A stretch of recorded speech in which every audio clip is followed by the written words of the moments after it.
and welcome to the Budget Committee meeting on Service District number 5. And with that, I'd like to ask the Budget Committee members to please nominate someone and second that person for nomination as chair.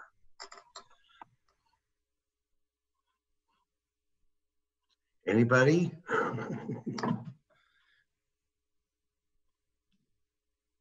This is Brent. I guess do I nominate Wendy or Davis? I am. Brent.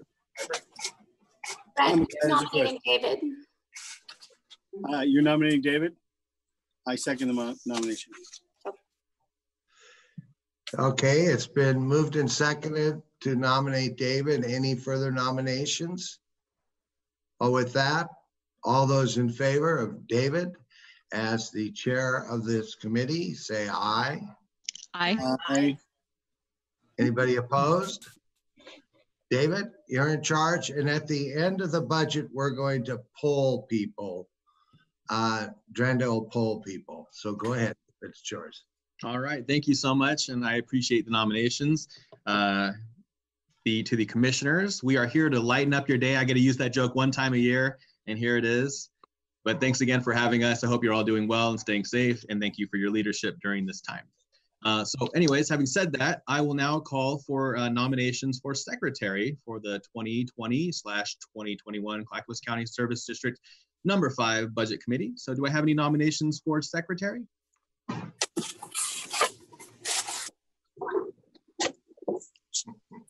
And that would be you nominating Jeanette. Is there a second? Oops. I would second that nomination. I'm sorry, Wendy's a staff member and cannot make motions. Yeah. I second that. Okay. So who was the original nomination from? Was that from you, Brent? Yes, sir. Okay. All right. So let's see here. I apologize for the delays on my internet connection. We have a nomination for Jeanette DeCastro for Secretary of the 2020-2021 Clackamas County Service District number 5 Budget Committee. All in favor, please signify by saying aye. Aye. Aye. Aye. Any opposed? All right, hearing none, Jeanette DeCastro, you are the secretary. Thank you so much. All right, so we will now go ahead and close the nomination session, and we'll hand the presentation over to Wendy Coriel for presentation. Thanks, Wendy. Good afternoon, commissioners and budget committee members. It's nice to see everyone, even if it is virtual. I'm representing Clackamas County Service District number 5. And let's see, I got to get my PowerPoint going, don't I? Does that show up? Not yet. Okay. I guess I got to get it to open up. Share it. Wendy, would you like me to do that? I think so, because I'm not seeing the share screen option. I have it open, Elizabeth. Do you want me to do it? Okay, go ahead. Oh, I see my share screen now. Go ahead, Todd. I have it there. Can you see that? Oh, Yep. Yep. Everybody see it? Okay. All right, there we go. Let me get my thing set up. Okay, the mission of the district is to provide street lighting for the unincorporated areas of Clackamas County and also for the city of Happy Valley. The mission is to provide street lighting in those areas by contracting through with PGE for the design, installation, maintenance, and operation of those street lights. Service District number 5 is a special service district operated under the Transportation and Development, which is a Clackamas County department. This next slide is to show information from the last page of the budget document. This year's district budget is $4,936,198. And just like to add that we are not supported by the general fund. The cost of these street lights are passed on to those served by the district via assessments that go out in the November property tax statements. Now, the one thing I would like to point out is that This year, the early estimates were based on a very different circumstance. So we'll be monitoring it closely with the November property tax statements to see how that works out. And if we should see any delinquency in those rates, then we may need to do a supplemental, but we'll monitor that carefully. This year, the reserve and contingency makes up 60% of the district budget. And just as a reminder, each year there's a carryover from the previous year, which is a reserve used to gap the funding from July to November of the subsequent fiscal year. Materials and services are 35% of the district budget, and this is primarily to cover the electricity and operational cost of the district. And then we also have the capital improvement outlay, which is 5% of the budget. And this is, again, like last year, earmarked to look at potential safety improvement projects and also to further our light emitting diode or LED installations.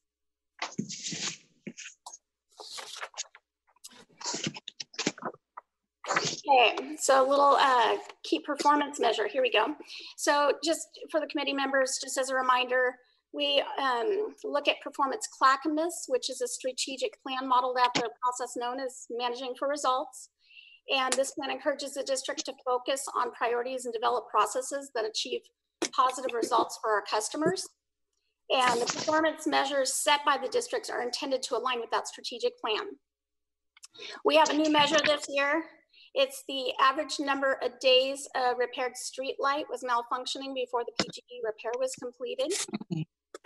And data from this, from the collection of this information should help us to implement processes to create a positive impact for our community.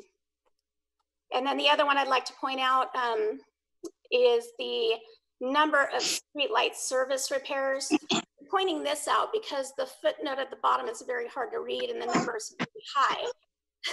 So I'd like to say that that target number of 1,200 is due to us now monitoring the PGE reported repairs. Historically, we've only reported on what the district is getting for repair service calls. And now we're going to look at the PGE reports as well, which we haven't done in the past. Okay, so a few of the accomplishments for the district, and these are very approximate because it's always moving, and if it's not weekly, it's daily changes that are done for the number of light installations and lots. But we've had approximately 200 new light installations and 2,913 new lots. Another change for this year has been where we have taken, and you can see in the first picture there, that the acorn style fixture, where it had the glass lens, we've now converted to a black decorative top without the glass lens. And this allowed us to do LED conversions in the acorn style lights. And we've done 154 so far. The bottom picture there shows the Tetra style light with the Westbrook style light. Tetra, more decorative, more expensive fixture that we do install, or we did install at the City of Happy Valley. They have now requested that we install the Westbrook style light, primarily because it's dark sky friendly. And part of the issues with the Tetra is it has a glass bulb that causes glare. And so we've switched their style over, and we have since done 28 conversions on those old Tetras to the Westbrook, and we'll hopefully continue those conversions. Okay, so looking at a few of the financial trends, last year we did no rate changes, and this year we are in 2021, we're looking at no further rate changes as well. Our 5-year forecast shows that no rate changes will still provide the district adequate ending fund balance. Now, mind you, those are the early numbers. And again, we will continue to watch those November property tax statements and how that affects the district. Let's see, 2 of the goals for the district. They're really the same goals as last year. We're looking at doing additional light emitting diode conversions. And what's been nice about the conversions we've done up to this point is that PGE has funded those conversions. So the district hasn't had to set aside too much money for that or use our revenue for that. Second priority is to identify the most beneficial street lighting projects through capital projects and look and see if there's some light installations we can do to maybe enhance public safety. So we'll look at those future projects over the next 6 months or so to see if there's something we can contribute towards. And with that, that ends my presentation. I'm happy to answer any questions anybody has. Wendy, I have a quick question. You first were talking about the different lights, the Acorn lights and the Westbrook and that conversion, and then you cited about the LED conversion and that PGE picks up the cost of those LED conversions. Does that apply to the fixtures as well? It has. So far, it has. PGE has historically been able to cover the expenses. We are always hoping that's the case, that they continue that. And we always allot for some potential that we may have to partner with that funding. But so far, they've been able to cover the cost of both the fixture and the conversions for the LED. Okay, great. I was just concerned that maybe the taxpayers were picking up the expense of switching from one type to another. And if that's not the case, that's great for now. So thank you. You're welcome. All right. If there are no other questions, I'll go ahead and open up the hearing for a public comment. Just a quick comment of my own. Congratulations on not having to raise rates. That's always a good thing. You may be the only one in the whole region that has been able to do that. Right on. And I don't know how to tell if there's any public comment here, if there's anyone. I can do it, David. Okay. Okay. So we have several attendees in notice. If any attendees would, in the room, excuse me, in the Zoom room, if any attendees would like to provide a comment specific to this public hearing, street lighting district number 5, you can do so now by utilizing the raise hand feature on Zoom. The raise hand button is on the Zoom bar. That's at the top or bottom, depending on your device. If you're on the phone, but we do not have anyone on the phone. Checking the email as well. We do not have any emails, and I see no hands raised, Chair Imami. So, all right. Take it away. Yep. Well, thank you so much. If there's no public comment, I will go ahead and close the public comment portion of the hearing, and I will now open the discussion portion of the hearing and take any questions from the committee. Anyone have any questions here? Fellow committee members? I see no hands raised, Chair. All right. Well, that is an easy one. Hearing no further questions, I would seek a motion to approve the budget. I second the motion. All right. Would you actually, Brent, would you mind making the original motion there? I move that the committee approve the 2000-2021 budget for Clackamas County Service District number 5 in the amount of $4,936,198, including revisions outlined in this presentation, and recommended that the revised rate schedule be adopted as presented. All right. Thank you so much, Brent. Do I have a second from anybody? I would second. All right. Hearing a second from Jeanette Castro. We will go ahead and call for the vote. So all in, let's see here. Well, a motion has been made to approve the 2020-2021 budget for Clackamas County Service District number 5 in the amount of $4,936,198 as presented, and that the rate change schedule be adopted as outlined, and the motion has been seconded.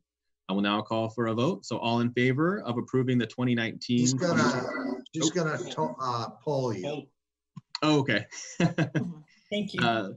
Let's see, all in favor of approving the budget as permitted? No. Oh, did I mess up there? Hold on. Go ahead. Sorry. Brent. Thank you. Mr. Emberlin? Yes, ma'am. Commissioner Fisher? Aye. Aye. Chair Imami? Aye. Commissioner Bernard? Aye. Ms. DeCastro? Aye. Commissioner Schrader? Aye. Ms. Lee? I'm sorry, I didn't hear you. Aye. Thank you. Commissioner Humberston? Aye. Commissioner Savas? Aye. Motion carries unanimously. Thank you for your service. Appreciate working with you over the years. This is a very complicated, drawn out budget, but we got through it. Thank you all very much. Thank you so much, Chair Bernard. Appreciate it. You guys have a good one. Thank you. All right. Thank you, everybody. Take care.